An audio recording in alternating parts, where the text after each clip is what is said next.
কেতিয়াবা সৰিয়হ খাবলৈ খুব তিতা লাগে। সৰিয়হ পিছোতে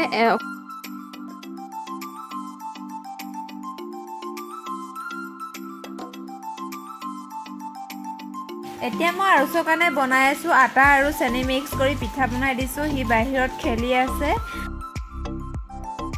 আমাৰ আৰুচা দোকান দিব লৈছে দেই। আমাৰ দোকানী ঘৰতে দোকান বহাইছে। এই হা কি 1 টকা 10 টকা 5 টকা মোক দিবা পাইছিলো আৰুচা পইচাটো পাইছ বুলি কয়।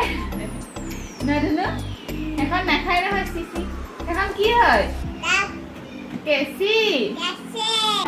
চাহ খোৱা নাই, চাহ খাই লওঁ। সি এইবিলাক খেলি আছে গোটেই ভঙা চিঙা গাড়ী লৈ। এইপিনে মানুহজনে বজাৰৰ পৰা আনিছিলে মাছ। এইখিনি দৰিকণা আৰু সৰু পুঠি মাছ, আৰু এইখিনি আনিছিলে তুৰা মাছ আৰু এটা আৰি মাছ। সৰু মাছখিনি বাছি থৈ আছিলে। তুৰা মাছ আৰু আৰি মাছটো মই ভালদৰে বাছি লৈছোঁ। এইখিনি মই কাটি লৈ এতিয়া ভালদৰে ধুই লৈছোঁ আৰু ইয়াতে মই দি দিছোঁ নিমখ আৰু হালধি। এখন ফ্ৰাই পেন পাতি লৈছোঁ আৰু ইয়াতে দিছোঁ মাছখিনি মই দুইটা চাইডে ভালদৰে ফ্ৰাই কৰি ল'ম। আৰি মাছ ফ্ৰাই কৰোঁতে খুব ফুটে। প্ৰথমতে গেছটো অকণমান ল' কৰিব লাগে, তাৰপিছতহে হাই কৰিব লাগে, তেতিয়া নুফুটে। আৰু ইয়াতে লৈছোঁ এটা আলু, এটা বিলাহী, পিঁয়াজ এটা আৰু নহৰু 6 ফুটামান লৈছোঁ আৰু পিঁয়াজ এফাল লৈছোঁ। সৰিয়হৰ সৈতে মই পিচি ল'ম। কেতিয়াবা সৰিয়হ খাবলৈ খুব তিতা লাগে। সৰিয়হ পিছোতে অকণমান নিমখ দি লৈ পিচিব, তেতিয়া সৰিয়হখিনি খাবলৈ তিতা নহয়। বা আপোনালোকে সৰিয়হখিনি তিয়াওতে 1 চামুচ ভিনেগাৰ দিব, তেতিয়া সৰিয়হখিনি খাবলৈ তিতা নহয়। মাছ ভজা তেলতে কেইটামান কালজিৰা দিছোঁ আৰু দিছোঁ পিঁয়াজ। এইখিনি মই ৰঙচুৱা পৰালৈকে ভালদৰে ফ্ৰাই কৰি ল'ম। আৰু ইয়াতে দিছোঁ থেতেলিয়াই থোৱা নহৰুখিনি। এইখিনি মই ভালদৰে ফ্ৰাই কৰি ল'ম। ইয়াত মই আদা দিয়া নাই, আপোনালোকে ইচ্ছা কৰিলে দিব পাৰে। আলু আৰু বিলাহী মই লগতে দিছোঁ। এইখিনি মই ভালদৰে ভাজি ল'ম এতিয়া।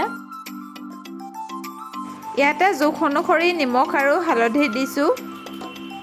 আলুখিনি আধা সিজা হোৱালৈকে ভালদৰে ফ্ৰাই কৰি লৈছোঁ আৰু ইয়াতে দিছোঁ অকণমান জিৰা, অকণমান ধনিয়া দি লৈ ভালদৰে মছলাখিনি ভাজি লৈছোঁ। আৰু ইয়াতে মই ঢাকন লগাই দিছোঁ মছলাখিনি ভালদৰে সিজিবৰ কাৰণে। এইফালে বিলাহীও গলি গ'ল আৰু দিছোঁ সৰিয়হ পেষ্টখিনি। মই ইয়াত পানী মিক্স কৰি দিছোঁ। পানী মই এতিয়া বেছিকৈ দিয়া নাই, অলপ দি পিনে এইখিনি ভালদৰে উতল আহিব দিছোঁ।